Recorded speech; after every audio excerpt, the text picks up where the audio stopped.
Getting ready to pull the rear axle out of the H3 here for the spring over.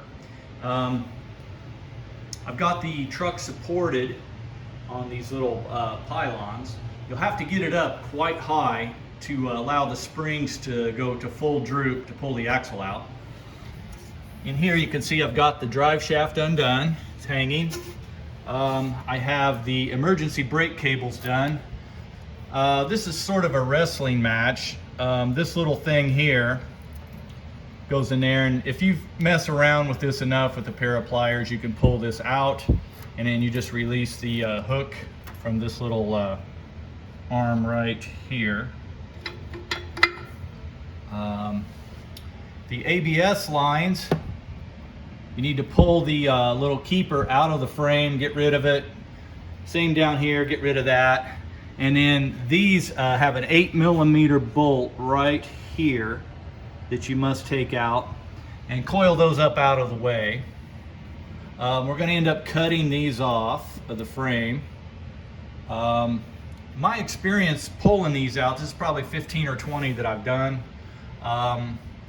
These bolts right here on the sway bar, I've never been able to get these out of any H3 in one piece. They like to snap off, and then I got to drill it and tap it and all that crap. So what I started doing is I leave these alone, and then of course the links, they're a huge pain in the ass. You either break them off or they spin, so I just cut them with the plasma torch. There's new ones that come, you know, with the kit. The same with the brake lines here. What I do is I just cut them, and then I jam a wood screw in them to keep them from leaking and losing all my fluid. You know, new lines come with the kit, and it's just a lot easier to mess with all this outside the truck. So the same with the U-bolts. I get a plasma cutter, I cut them here and here, and then here and here. It's just a lot easier to cut this shit because time is money, and I don't want to sit here and wrestle rusty bolts and crap to get this out. Once that's all done, you can pull the axle out. Right now I have the axle sitting on jack stands, and you want to make sure to jack up the rear axle and let it hang on the leaf springs before you cut these U-bolts, because right now there's still some spring pressure on it. And if you cut them here with the axle on jack stands, yeah, you're going to have a surprise. Talking about rear shocks here, I think these are factory rear shocks. They use a metric bolt, and I supply new bolts with the new lower shock mounts that get welded to the axle tubes. But depending on your shocks, you know, depending on the hole here and whether or not you're going to reuse what you have, you may want to save these bolts and drill out the holes on your shock mounts, because these are like a 14mm, and it's like a 1/2-inch bolt on the new shocks. At the top, keep your 10mm bar pins, bolts, and in your bar pins here, I've tried numerous ways to do bar pin eliminators, and I've never ever been happy with any result. And what I find works the best is to press these out, cut them out, torch them out, do whatever you got to do. Clean these up, lube them, and press them into your new shocks. That is by far the best solution. That way you don't have any bar pins and all that, you know, stuff prone to breaking or coming loose up at the top. All right, once you get the axle out, you can get it on some jack stands where you can work on it. And what I've found is the best way to deal with the brake situation.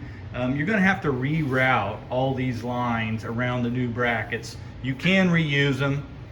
You can reshape them and bend them to fit whatever layout you come up with. There's these little clips right here, little plastic clips that you can stick a screwdriver in, or just do it with your hand, and they unclip from the tube. Take them loose at this mount right here. Take them loose and take the whole caliper, brake line, and everything off at once. It's totally normal to have to use some heat to get the brake lines separated, this is a real hassle. GM uses these brake lines. It's got like a rubber coating on them, and these like to strip out and round off. So no amount of PB Blaster or Aerocroil or whatever you think is going to work, it ain't going to work. You're going to have to put heat on these to get them loose without rounding them off. I've actually had these so bad that I had to take vice grips to them to get them out. But just be patient, put a lot of heat on there, and usually they'll loosen up. So once you get it to this point, you can take the calipers off and set all these brake lines aside as one big long assembly. I think that's easier than taking it apart component by component. This particular project, we're going to get 513s installed in here, and so I'm probably going to have to take the sway bar off just so I'm not fighting it while I'm setting up the gears. So that's going to be fun because these guys here are fused in there. You know, I almost always break these off, but we'll see if we can put enough heat on it to get them to come loose.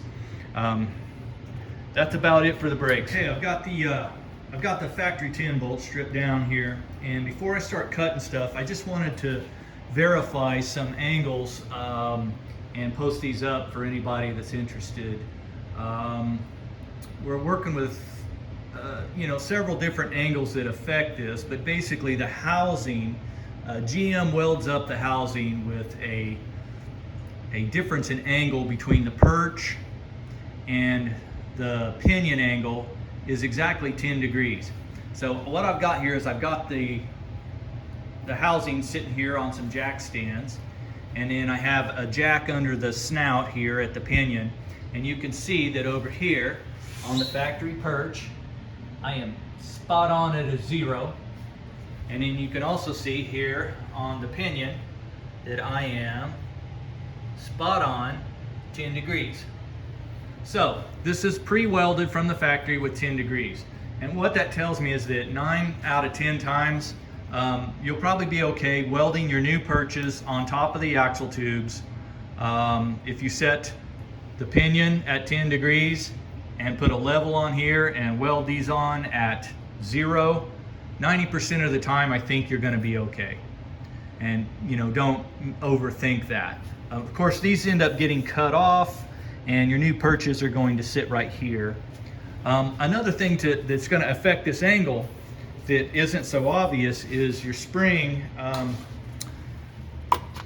The leaf springs on this particular truck are sitting pretty much right at 0 where the axle would be bolting up. But there's a couple things that's going to affect this in the finished product, and one of them is this guy has already added extended shackles. Okay, so that's going to affect that angle. And additionally, up here, we're going to end up cutting this big bucket off, and we're going to move this pivot point way up here. So that's also going to affect this particular angle, which is going to affect how this whole housing sits in the truck. So, it's not the same on every truck. I try to shoot for 11 degrees of separation, which is 1 degree more nose up. And that usually gets me for the difference of moving the axle under the springs. Before it was sitting up here like this, and now it's going to be down here. So I add 1 degree, maybe 2 degree nose up. Any more than that, and I'm worried I'm going to get vibrations in the rear drive shaft. So really the best way to do this is to put the perches on the tubes loose and get your U-bolts on, get everything done, slide it under there, bolt it back up, but don't weld the perches. And in that way, what you can do is put weight on the truck. You can jack up the housing and put jack stands under it, and raise it up until it's off the frame. That way the weight is sitting, and then go ahead and hook the drive shaft up and take some measurements, and then you can use a jack to raise this pinion up or down until you get the angle on the U-joint matching the one on the front. And then at that point, all you have to do is just put a couple tack welds on here, drag the whole thing out, and then buzz it in doing your final welding, and then you're done. Because of all the differences that can happen from truck to truck, I think that's the best way to do it. Okay, a couple days later, and we have the H3 8.6 GM 10 bolt has been completely gone through. It's now sporting 513 gears. This is a single track open diff, no locker. I did not bother to show any of this work because this is all standard re-gear stuff, kind of a separate topic. But this ended up getting new pinion bearings, new pinion seal and nut, new 513 gears, and just did a setup on it. We are running 18 inch-pounds of preload on the pinion, and then we are running 8 thou backlash, and we have a real good pattern on this axle. Came out really nice. Originally, I thought this sway bar would be a pain in my ass, but actually it works great because you can roll it up like that and get the carrier in and out. And then when you're pulling it out, it makes this great little guard so that when you pop it out with pry bars, the whole thing doesn't, drop down and smash your feet. So I left the sway bar on, and I actually think that's something I might do from now on because it gives me a third hand here, because sometimes things get busy when you're putting that carrier in and out of there. So all the bracketry's been stripped down, and what you end up doing is basically you cut off the existing bump stops, and there'll be like these straps left. And I leave these because it makes a great place to locate the new perches, right between where you cut the old ones off. These straps continued on down here, but you have to get rid of that because the U-bolts fit the axle nice catch. Fix the axle so tight that when you bring them up through here, you have to grind this away to get the U-bolts in. But these make a nice little location spot, and it's less shit I gotta try and grind off. I mean, if you want to, you can spend days grinding this shit off, and I don't know, I just don't think it's worth it. They make a nice place to make sure you get your perches right. I have the brake line bracket drilled out right here for the new brake lines. And I probably will end up bending that upward a little bit. This is a very rusty axle, as you can see. I got a lot of scaly stuff, and again, you can spend as much time as you want cleaning this up with the flapper wheel and wire brushes and stuff. But if it's yours, you can spend that time, but I'm trying to make money on this thing, and we got a budget we're trying to stick to, and that's all stuff that can be cleaned up later by the owner if he wants it. I did put new seals in here, and that is a common thing if you have the axles apart, and here is the part number for that. And those pop right in. It's a lot of work to have this thing all out and not replace these little $6 seals. So you can get those off Amazon. To my astonishment, there were absolutely no emergency brakes on this vehicle.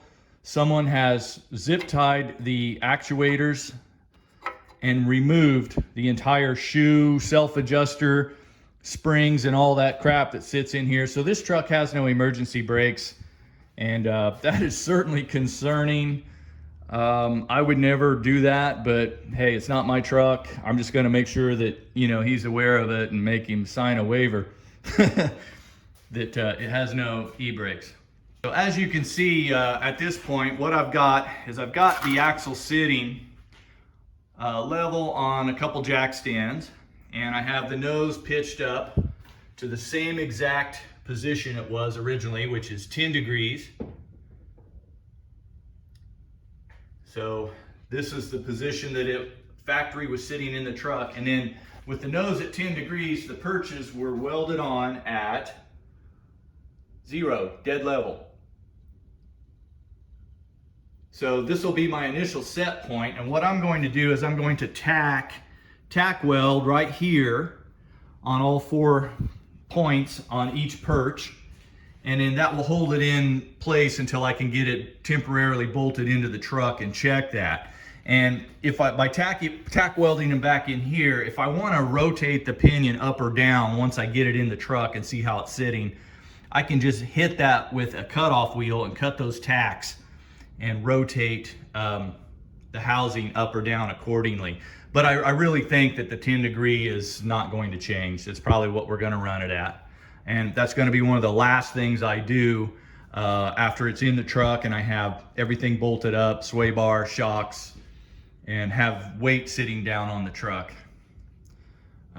The other thing that needs to be welded on here are the shock mounts. And you know, there's a lot of hardcore off-road guys and they go, well, you know, you want to weld them on up here so that it's not a snag point for rock crawling or whatever, and that's fine.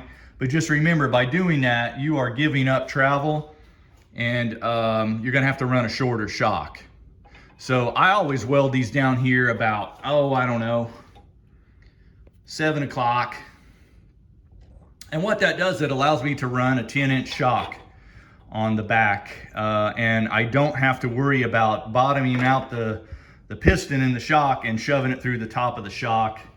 And I don't have to have such huge bump stops to stop the travel before the shock bottoms. So I prefer to get the longest shock I possibly can. I really don't, where I wheel around the Midwest, you know, this is not a snag point to be concerned with. I'd much rather have the travel and the longer shocks than welding it up here out of the way. Now, if you're out in the, you know, if you're out in Utah or you're wheeling in the desert and doing a lot of serious rock stuff, then I can understand why you'd want those up out of the way. You know, you only have so much distance between here and the, you know, floor of the H3 cargo department, compartment. So, you know, if you really want to get crazy, you know, what you can do is you can put some hoops that come up through the cargo floor. And once you do that, you're getting into the world of crazy mods.